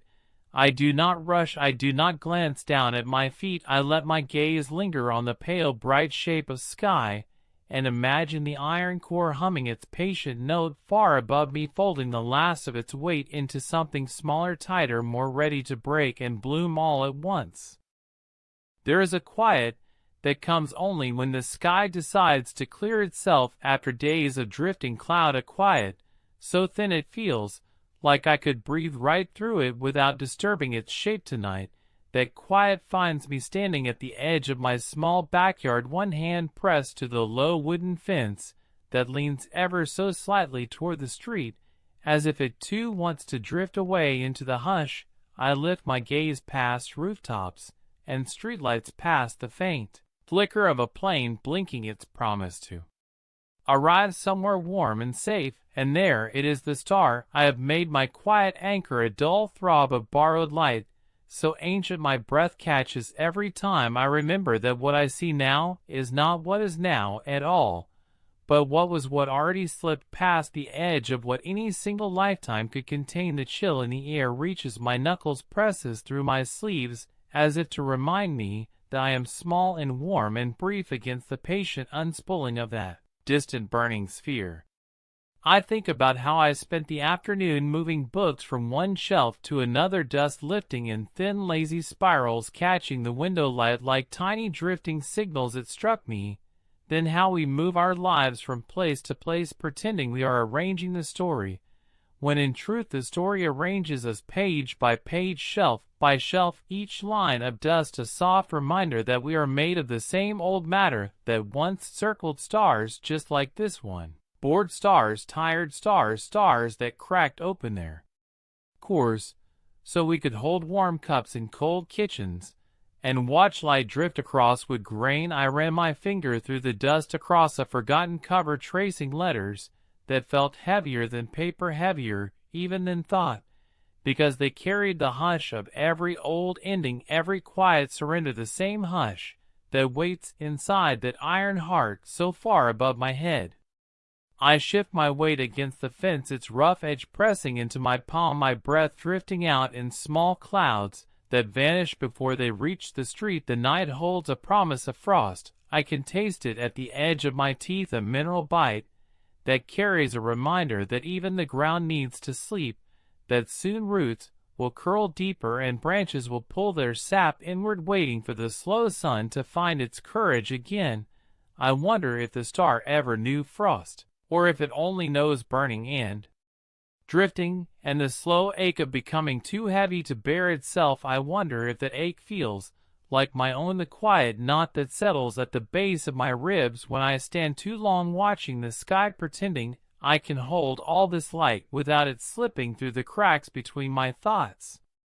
The neighbor's dog barks twice, a soft question to whatever ghost flickers at the edge of its yard, then falls silent again, as if deciding the answer does not need repeating. I look back at the house, its windows spill their yellow squares across the lawn, reaching for my feet, a reminder that warmth waits behind thin glass and drawn curtains, that there is soup cooling on the stove, and pages waiting for me inside a notebook that carries my half-shaped thoughts, like seeds tucked in the palm of a gardener who does not yet know where to press them into soil. I know I will return to those pages soon. Let the pencil scratch its soft trail across paper, let the lines sprawl and fold over each other like the layers of that patient star, hydrogen drifting outward, carbon pressing inward, iron whispering no more. But for now I stay here, breathing against the fence, listening to the star's old hush brushing the top of my spine. I remember reading once how long it takes the light from that star to reach us, how each flicker carries the memory of collisions too small to hold in my palm yet vast enough to make me possible, how that light schemes through the dark, slips past dust and gas, and the careless bend of gravity just to land here in the corner of my eye, where I stand in slippers damp with cold grass, whispering back to something that cannot hear me. I think about all the other eyes that have lifted to that same point, through centuries of roofs and campfires and ink-stained chart, sailors plotting their way across oceans, children lifting chins from blankets, lovers leaning back in borrowed fields, pressing promises into each other's shoulders, all of them borrowing the same story that drifts from the star's patient heart tonight. I feel them beside me, not in any ghostly way, but in the quiet shape of knowing that none of us stands alone under this sky, even when we think we do.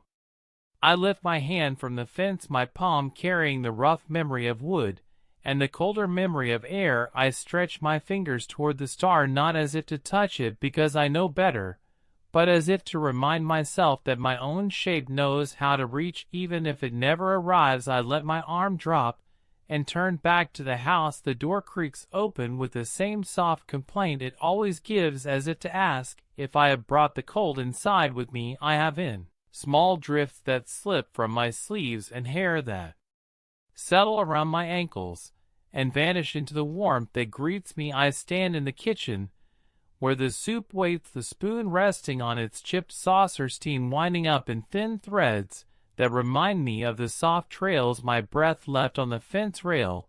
I think about iron again, about how that star's core is no longer forging new light, but waiting for gravity to call its final due, waiting for the shells to drift outward in a bloom of color I will never see with my own small eyes.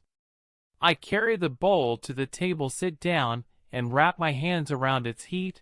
I lift the spoon slowly, let it cool for a moment before it touches my tongue. Each sip feels like an answer to a question I did not know how to ask earlier, when I stood in the cold wondering how many nights remain before that star lets go completely. I wonder if I will know when it happens, if the sky will change in some tiny way my eyes will never catch, if the hush will settle deeper against my bones, if I will feel some small thread inside me loosen without knowing exactly what I have released. The soup tastes of salt and warmth, and a memory I cannot place, maybe my mother's kitchen, maybe a winter when the pipes hummed against the walls, and my breath fogged the window where I wrote my name and watched it disappear.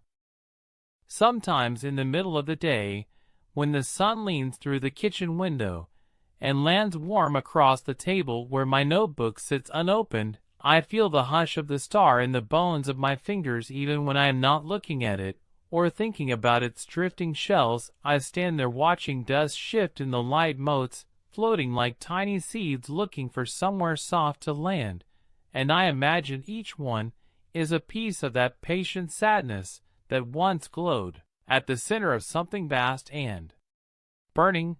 I wonder how many pieces of old stars settle on my shoulders each day without asking permission, without needing me to know their names, how many atoms slip through my hair, sink into the fibers of the cloth I wash again and again, how many drift on my breath each time I stand at this window, letting the afternoon press its gold shape into my ribs without demanding anything in return. I lift my hand and drag my thumb across the glass, leaving a smudge that will disappear with the next cleaning, but for now marks this small place where the sky presses through to meet my skin.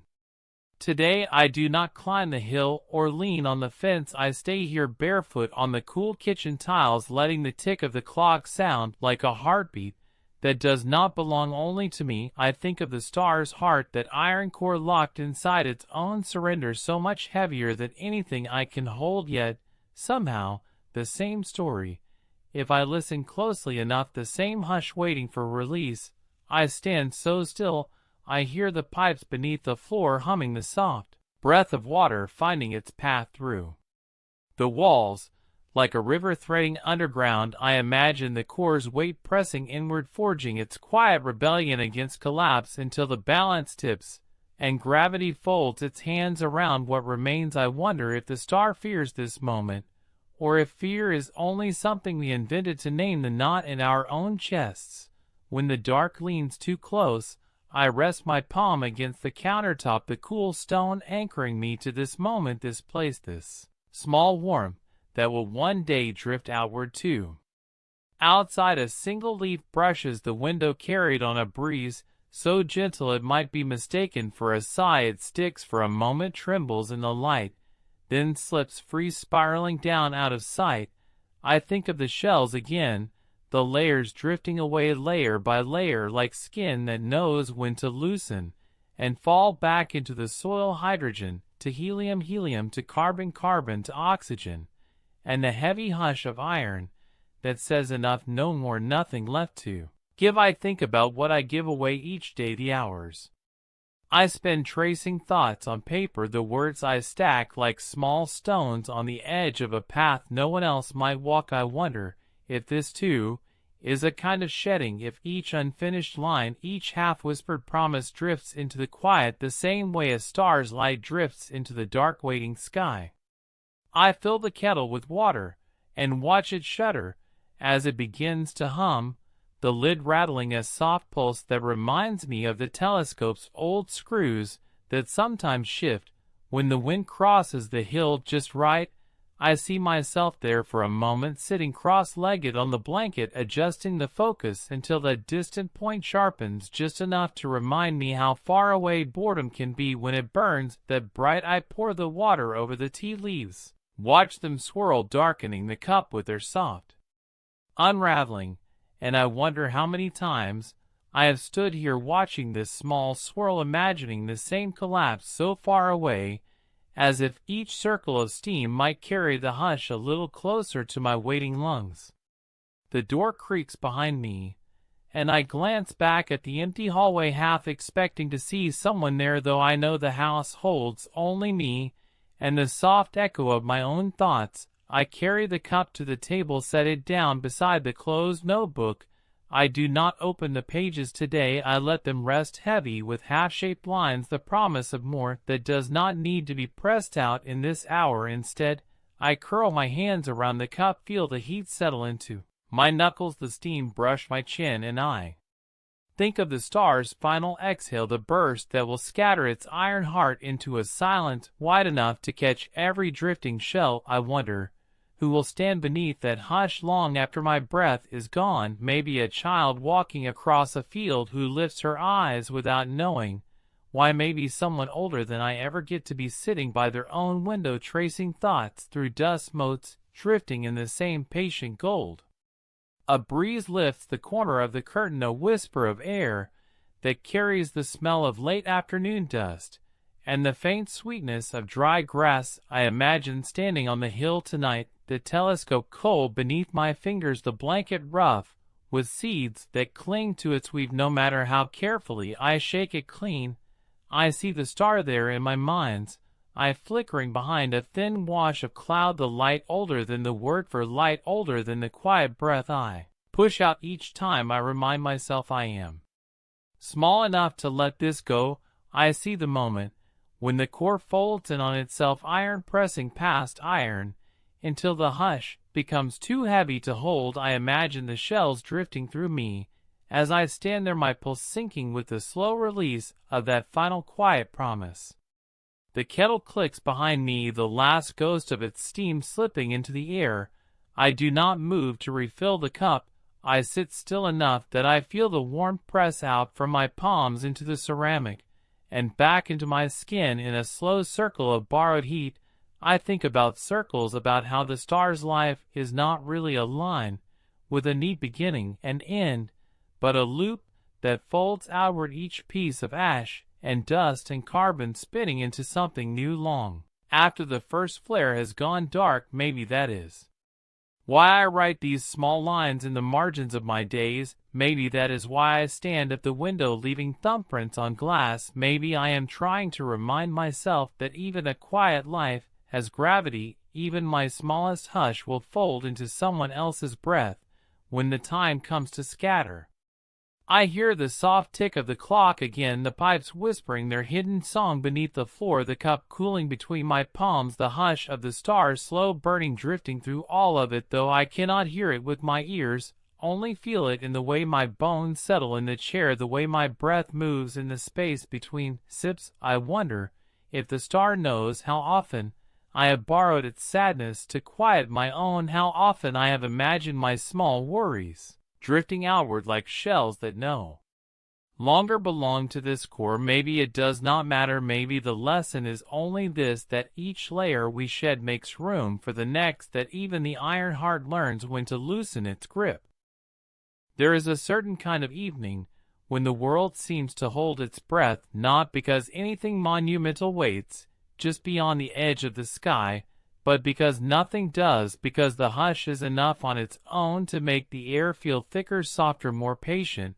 I find myself standing again at the top of the familiar hill, my boots pressing into the earth that still holds the warmth of a day that promised spring, but delivered a chill that clings to the hems of my sleeves. The telescope sits folded beside me. For now, I have not yet decided if I will open it, because tonight feels less like a night for looking close, and more like a night for letting my eyes blur into the dark, so that the shapes of distant lights can settle on my shoulders without needing me to name them.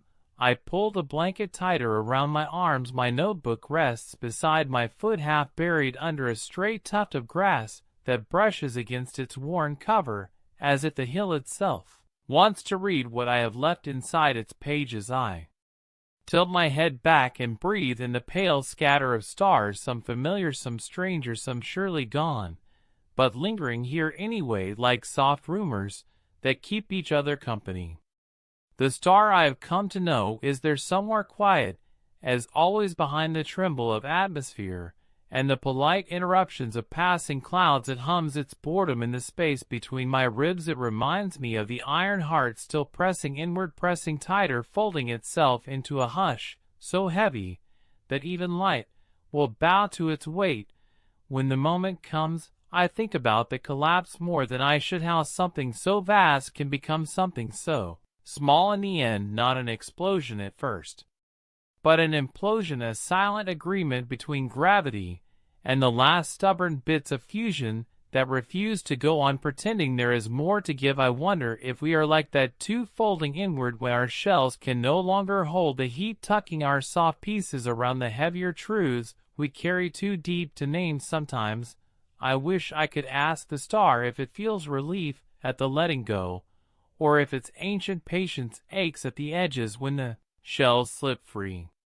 Tonight the wind moves around me in thin, careful circles, brushing my hair across my cheek, leaving the faint taste of dry grass on my lips. I listen to it the way I listen for the hum of the pipes in my house, or the click of the kettle's lid when the water has forgotten how to be still. These sounds that shape my days remind me that everything holds its own quiet clock ticking down in a language we try to measure, but never fully speak. I imagine the stars' clock ticking in bursts of fusion and pause bursts and pause until pause wins, and the shells drift outward into the waiting dark to become something new. I wonder where those drifting layers are now, maybe halfway between what was and what will be, maybe brushing against another star's light, maybe gathering into a slow swirl that will one day press itself into the core of a planet I will never stand upon. I think about how the iron that waits inside me now, the iron that lets my blood carry breath, once belonged to the hush of a different star that folded itself into darkness long before I learned to look up and ask questions that have no answers. I shift my feet in the grass, feeling the damp seep through the soles of my boots, reminding me that the hill keeps its own memory of rain and roots, and all the quiet footfalls of people who came here before me, maybe with their own questions, maybe just with tired bones and a wish to sit beneath a sky that does not care if they stay awake or drift off into the softness between one heartbeat and the next. I lower myself to the ground, the blanket gathered around my shoulders, the cold reaching up through the earth to meet my spine and settle there like an old story. I press my hand to the grass, fingers splayed, as if to listen for the slow pulse beneath the dirt and stones. I tell myself it is the stars' hush I feel, but I know better. It is my own blood. It is the same borrowed warmth, the same quiet promise that we do not hold anything for long, not light, not breath, not even the small gravity that keeps our feet pressed to the ground when our thoughts want to lift away. I close my eyes and let the breeze slip over my closed lids, the hum of the nearby road fading until the only sound is the whisper of the grass bending and rising like a soft breath. I imagine the shells drifting again, hydrogen first drifting into the hush that waits for new names, helium following carbon, folding outward, oxygen flaring bright in that last shudder before the iron heart says enough and calls all the drifting inward in one sudden hush that becomes a roar. I think about how that roar will never touch my ears, not really, not in any way I will hear, but maybe I will feel it anyway, in the way the air cools around my shoulders, the way my breath pauses at the thought of how far that hush must travel to find me here, the way I carry that distance in the small silence between one word and the next when I write my half-finished lines in a notebook that only the wind seems to read. When I open my eyes, the sky has shifted darker, the stars clearer, the clouds pushed to the far edges of the field where they huddle in low soft shapes like animals waiting for dawn. I reach for the telescope, not because I need it tonight, but because the ritual feels right, the click of its legs unfolding, the small cold circle of glass settling into place, the way it hums slightly.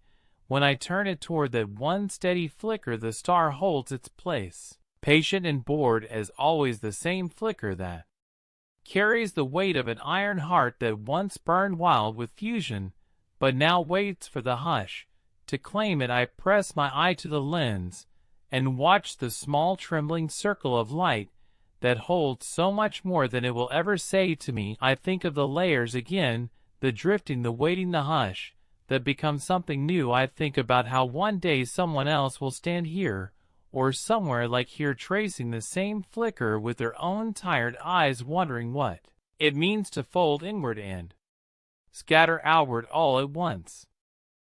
Tonight, when I stand at my window, before I even gather my boots or my blanket or the telescope, I feel the hush waiting for me beyond the glass, like a gentle hand pressed to my shoulder, reminding me that some stories only unfold when you stop asking them to hurry. I lean my forehead against the cool pane and watch my own breath ghost across the reflection, a soft cloud that fades before I can catch its shape. The street beyond is quiet but for the faint hum of someone's television leaking through thin walls and the steady tap of a branch against the gutter somewhere overhead. I know the star waits for me, not because it needs my watching, but because I have made it a quiet anchor for nights when my own thoughts need somewhere patient to settle. I think about that old iron core pressing inward bit by bit, while the outer layers drift away like half-promises released into the dark, I think about how this same hush lives behind my ribs too, a small weight I carry through my days folded under errands and polite words, and the soft ticking of clocks that ask for nothing but attention. I pull on my coat, the sleeves still carrying the faint scent of grass and cool wind from nights before when I lay in the field staring up. So long my eyes learned to blur the sky into a single endless breath.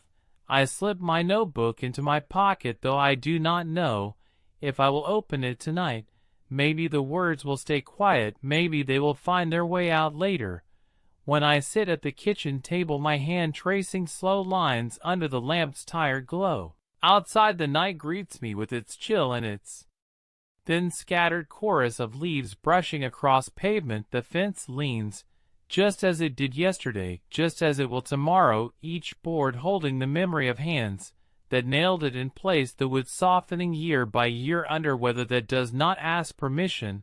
I trail my fingers along its top rail, feeling the rough edge catch my skin in small honest reminders that everything we build finds its own way to let go in time. The path to the hill feels softer tonight, the grass bending under my steps, as if it remembers my weight, knows how to hold it without complaint. The sky above is clear enough to see the thin outline of distant shapes too faint to name, scattered pinholes that remind me how much I cannot touch. Even when my breath feels close enough to brush their edges, I find my usual place near the dip, where the ground slopes just enough to cradle my back. When I lie down, I set the blanket down first, then lower myself slowly, letting my shoulders settle into the earth's waiting curve. The telescope stays folded tonight.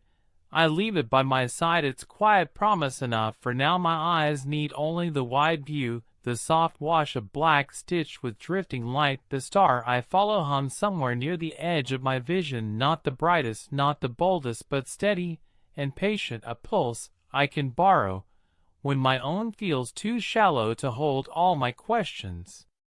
I close my eyes for a while, just to listen, the grass shifting against my sleeve, the breeze threading its thin fingers through my hair, the hush pressing close enough that I imagine I can feel it in my chest, a small echo of that iron core folding inward layer by layer until the last bright spark sighs into quiet. I wonder how long the outer shells have been drifting now, slipping away from the heart that no longer needs them, drifting past gas clouds and dust and old cold echoes of other stars that once told this same story. I wonder if those drifting pieces ever find each other again, if they settle into the cradle of new gravity, if they remember in some soft way that they were once part of something burning, bored bright. I think about my own pieces, the parts of me I let drift in half sentences spoken to no one, the warmth I leave behind on a bench when I stand, the thoughts that slip through my breath each time I promise myself I will come back to this hill, even when my knees grow tired and my eyes learn to blur more than they see. When I open my eyes, the star waits just where I left it, a small flicker pressed into the dark, a tiny patient flame that does not care for my watching but welcomes it all the same. I imagine its surface trembling with slow storms of gas. I imagine the deep layers where fusion still tries to press out more warmth than gravity will allow, the iron heart deeper, still unyielding, stubborn in its final hush. I wonder if there is softness there too, if inside that dense silent core something remembers the first spark, the first bright collision that taught it how to burn. I wonder if the final sigh feels gentle from within, a surrender that is not defeat, but a gift, a scattering of everything heavy into pieces light enough to begin again. I breathe that thought in and let it settle under my ribs beside the small hush I carry every day, that tiny gravity that pulls my fears inward and tells me it is all right to be tired sometimes, it is all right to fold into the dark, if only to remember how to open again. I shift my head just enough to see the sky from a new angle, how the trees cut their quiet shapes against the starlight, how the fence at the edge of the field leans closer than I thought, how my breath drifts upward in small clouds that vanish before they touch anything. I imagine those clouds carry a piece of me skyward the way the star shells drift outward, both of us letting go in our own small ways, each exhale a promise to the dark that we are not finished yet, that we trust the hush to hold what we cannot. I close my eyes again and let my hand rest on my chest, feeling the rise and fall, the quiet drum that ties me to this patch of earth, to the hill that remembers my shape, to the star that does not remember me, but keeps burning anyway. When the wind shifts colder, I do not stand right away. I stay for a few breaths longer, until my legs remind me they will ache tomorrow if I do not rise now. I fold the blanket slowly, shaking out the seeds that cling to its corners. I lift the telescope, though it has done no work tonight, its quiet weight a familiar anchor that steadies my steps as I walk back down the slope, the grass brushing my ankles, the hush brushing the back of my thoughts. I tell myself I will come back again, not because the star needs me, but because I need it. Its boredom, its slow sadness, its patient unraveling that teaches me how to hold my own small warmth without rushing to scatter it all at once. At the fence I pause, press my hand to the wood, still rough, still familiar. My breath drifts out over the top rail into the waiting dark, where somewhere beyond my eyes that iron heart folds itself into silence, preparing to bloom its final hush across a sky that will catch it softly, seed by drifting seed. Ask ChatGPT. Sometimes I think the star has been teaching me something I did not know I needed to learn, and I only understand this now in the hush of a late hour, when the house holds its breath and the air tastes of sleep that will come, but not yet tonight. I do not climb the hill or slip my feet into boots or gather my blanket. Instead, I sit by the window, my notebook open, but empty, my pencil resting against my thumb, as if it knows the words are not meant for pages anymore, but for the small hollow space between my ribs, where my own quiet core hums in the same patient rhythm. I imagine pressing my ear against the dark glass and hearing the soft sigh of the drifting shells, the slow pulse of the iron heart folding into itself in that final unmaking that is not really an end, but a long, careful becoming. I do not see the star tonight. Clouds have claimed the sky with their gentle veil, and I find I do not mind its absence the way I once did, the way I used to feel that I needed proof of its light to believe that the hush was real. Now I understand that the hush is here too, inside the walls that hold the warmth of my small breath, inside the sound of my heartbeat echoing against the window where I lean my forehead and let it rest their cool glass against warm skin. I think about the first night I carried the old telescope up the hill, my hands cold against the metal, my heart unsteady with the weight of my own questions. I did not know then how a point of light so far away could become an anchor, or how its slow dying could teach me how to live softer, to feel the gravity in my own chest and trust it to hold what I could not speak. I remember how I watched that first flicker through the trembling lens, how I whispered promises to a sky that did not answer, how each layer of my thoughts peeled away like those drifting shells, leaving behind something quieter than fear, softer than longing. I think about how each night since has carried a small surrender, letting me unfold and fold again, like breath, like tide, like the way my hands still find the notebook even when I have nothing left to write but the shape of my own breathing. The candle on the table flickers its flame, thin and tired and patient. I let my eyes blur so the flame doubles and triples until the room seems full of small borrowed stars trembling in the dark corners. I think about the iron deep inside the star, how it gathered slowly from the hush of older fires, how it learned the shape of weight and waited without hurry for the moment gravity would ask it to yield. I wonder what waits inside me, that same small iron, that same old hush pressed into my blood, carried through every pulse, every sigh, every restless waking hour. I think of the drifting shells not lost but set free, how they slip outward unnoticed at first, then gather light around them, becoming something new. When the sky is ready, maybe I am ready too in my own small way. Maybe the words I have carried in my pocket, my mouth, my restless mind are drifting now, folding themselves into the quiet spaces where they can become something softer than questions, something lighter than answers. I close the notebook, leave the pencil resting across its cover, as if it too wants to sleep. I stand and carry the candle to the window, hold it there, so the flame flickers against the glass, my own reflection blurred by the soft glow. I trace my finger along the cold pane, draw a shape I do not name, a curve that could be a shell, a breath, the edge of a distant orbit that will never close fully. I let my hand fall to the sill and lean closer until my forehead touches the glass again, and I whisper the only words that come: thank you, not because the star hears or needs them, but because I do, because gratitude has always been my softest way of folding into the hush when my voice feels too large or too small to carry the truth of my own wondering. I watch the flame bend and right itself, bend and right itself, like the slow rise and fall of my chest when sleep feels close enough to hold. Outside, the wind brushes the side of the house, a dry hush against wood and paint that has learned to crack without complaint. I think about the fence that leans near the garden gate, how my hand fits the rough top rail, how many times I have stood there tracing splinters into my palm, while my breath drifted into the waiting dark. I think about the path to the hill, the way the grass holds the shape of my boots for a moment before letting it go, the way the earth gathers my weight without asking where I have been or where I am going, only that I am here, pressing down, holding still, learning how to lift again. When the hush says it is time, I think about the orchard and the old tree with its bark like a map of old weathers, the way my back fit against its trunk, the way the ground beneath me hummed with a quiet so steady I almost believed I could hear the pulse of something older than light.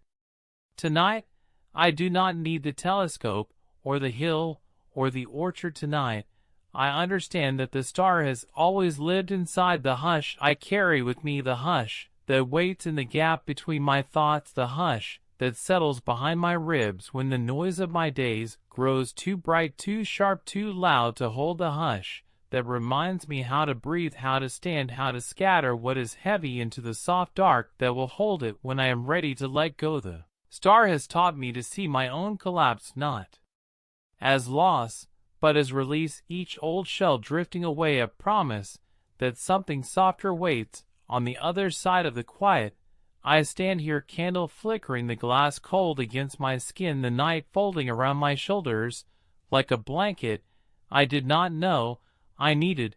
I breathe out once, slow enough that I feel it leave my lips, drift past the flame, blur my reflection before it vanishes into the hush, waiting on the other side of this window, waiting inside the iron that hums in my blood, waiting inside the old dark that holds the star's last soft promise in a hush so gentle it teaches me that even endings know how to become beginnings when we are patient enough to watch, when we are quiet enough to listen, when we remember that we too are made of drifting shells that will find their way home in the silence that waits when the last light flickers and becomes the first quiet seed of something new.